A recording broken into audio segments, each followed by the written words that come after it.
పవిత్ర గోదావరిని కాలుష్యం బారి నుంచి కాపాడాలని కోరుతూ తాను ఆనాడు 46 రోజులు చేసిన నిరవధిక దీక్ష ఫలితంగా మురుగునీటి శుద్ధి కర్మాగారం, సీవేజ్ ట్రీట్మెంట్ ప్లాంట్ ఎన్టీపీ వచ్చిందని గోదావరి పరిరక్షణ సమితి అధ్యక్షులు డాక్టర్ టీకే విశ్వేశ్వరరెడ్డి ఆనందం వ్యక్తం చేశారు. రాజమహేంద్రవరం మున్సిపల్ కార్పొరేషన్ ఆధ్వర్యంలో హుకుంపేట ఆవ దగ్గర కొత్తగా నిర్మాణంలో ఉన్న 50.6 MLD సామర్థ్యం గల మురుగునీటి శుద్ధి కర్మాగారం ఎస్టీపీ ప్లాంట్ని గోదావరి పరిరక్షణ సమితి సభ్యులతో సందర్శించారు. ఈ సందర్భంగా విశ్వేశ్వరరెడ్డి మీడియాతో మాట్లాడుతూ పవిత్ర గోదావరి నదిని పరిరక్షించాలని తపనతో గోదావరి పరిరక్షణ సమితి స్థాపించి ఉదయం 6 గంటల నుంచి రాత్రి 6 గంటల వరకు 46 రోజుల పాటు నిరవధిక నిరాహార దీక్ష చేస్తానని గుర్తు చేశారు. 95 కోట్ల రూపాయలతో 2024లో ఫిబ్రవరిలో ఎస్టీపీ 50.6 MLD ప్లాంట్ నిర్మాణం ప్రారంభించారని వివరించారు. 2 ఏళ్లలో శరవేగంగా అధునాతన సాంకేతిక పరిజ్ఞానంతో నిర్మాణం పూర్తి చేసి తుది మెరుగులు దిద్దుతున్నారని చెప్పారు. వచ్చే నెల నుంచి మురికినీటి శుద్ధి కర్మాగారం పని ప్రారంభించి రాజమండ్రిలోని మురుగు కాలువల నుండి వచ్చే మురికినీటిని శుద్ధి చేయడం ప్రారంభిస్తుందని విశ్వేశ్వరరెడ్డి వెల్లడించారు. Contractor Gowrishankar, site engineer Ashok Kumar, సమితి సభ్యులు ఎస్వివి రెడ్డి, చుండ్రు వీరభద్రరావు, దంటు వీర వెంకట్రావు, సతీష్ పాల్గొన్నారు.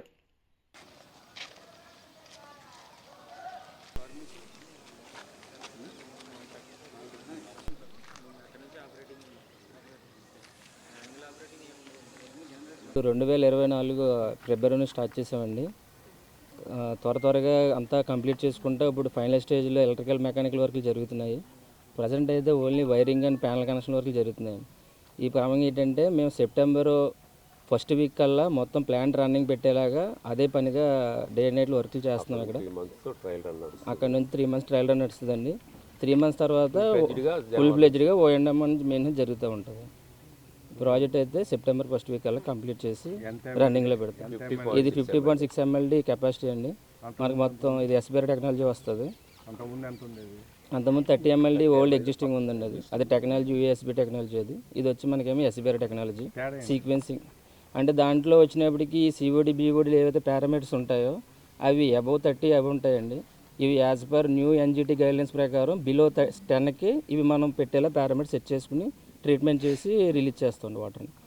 ప్రాపర్గా ఏంటంటే గోదావరి పొల్యూట్ 95 కోట్ల రూపాయలతో ఇక్కడ ఈ ప్రాజెక్టు నిర్మాణం చేయడం జరిగింది. మరి ఇది చాలా పెద్ద ప్రాజెక్టు, సాఫిస్టికేటెడ్ టెక్నాలజీతో నిర్మించినటువంటి ప్రాజెక్టు. ఇది నిర్మించడం వల్ల గతంలో మనకి ఇక్కడ ఒక 30 MLD ప్లాంట్ ఉంది. అది ఓల్డ్ ప్లాంట్, అది కరెక్ట్గా రన్ అవ్వట్లేదు. ఏదైనా మనకి రాజమండ్రి నగరంలో 65 MLD రోజుకి మన గోదావరిలోంచి పంప్ చేసి ఓవర్ హెడ్ ట్యాంకుల ద్వారా రాజమండ్రి ప్రజలకి సప్లై చేస్తాం. ఆ సప్లై చేసింది మళ్ళీ తిరిగి మనకి ఒక 50-55 MLD వెనక్కి గోదావరిలోకి వచ్చేస్తుంది. ఆ మురికి నీరు అంతా కూడా ఇక గోదావరిలో కలవకుండా ఇక్కడ మనకి ఈ సీవేజ్ ట్రీట్మెంట్ ప్లాంట్, ఈ మురికి నీటి శుద్ధి కర్మాగారం ద్వారా శుద్ధి అవడం జరుగుతుంది. మరి ఇది రాజమండ్రి ప్రజలకి ఒక విధంగా అదృష్టం, వరం అని చెప్పాలి. ఎందుకంటే రాబోయే పుష్కరాలు ఇప్పుడు మనకి జూలై 23 నుంచి పుష్కరాలు వస్తున్నాయి. ఆ పుష్కరాలకి ప్రజలకి మంచినీరు త్రాగడానికి కానీ లేదా స్నానం చేయడానికి కానీ మంచినీళ్ళు కావాలంటే ఈ ప్లాంట్ ఉపయోగం చాలా ఉంది. మరి దీన్ని కాంట్రాక్టర్ గారు గౌరీశంకర్ గారు స్వేదీన్రా ఈయన చాలా స్పీడ్గా చేశారు. ఈ వర్క్ స్టార్ట్ చేసినప్పుడు నేను వచ్చేయండి. అప్పుడు ఈ ఆలి గారు, మున్సిపాలిటీ ఎస్సీ పాండురంగారావు గారు అందరూ వచ్చారు. అప్పుడు స్టార్ట్ చేసి మళ్ళీ చాలా స్పీడ్గా 24 ఫిబ్రవరి 24 స్టార్ట్ చేశారు. ఇప్పుడు ప్లాంట్ ఇంత పెద్ద ప్లాంట్ 95 కోట్ల రూపాయలైన ప్లాంట్ ఇంత త్వరగా వితిన్ 2 yearsలో కంప్లీట్ చేశారంటే చాలా గ్రేట్. మరి వారిని అభినందిస్తున్నాం. ప్లాంట్ కూడా కన్స్ట్రక్షన్ కూడా పక్కాగా చేశారు. ఏదో మున్సిపల్ కాంట్రాక్టర్ లేదా గవర్నమెంట్ కాంట్రాక్టర్లా కాకుండా చాలా బాగా కాంట్రాక్టర్ కన్స్ట్రక్షన్ చేయడం జరిగింది. వారికి అభినందనలు తెలియజేస్తున్నాం.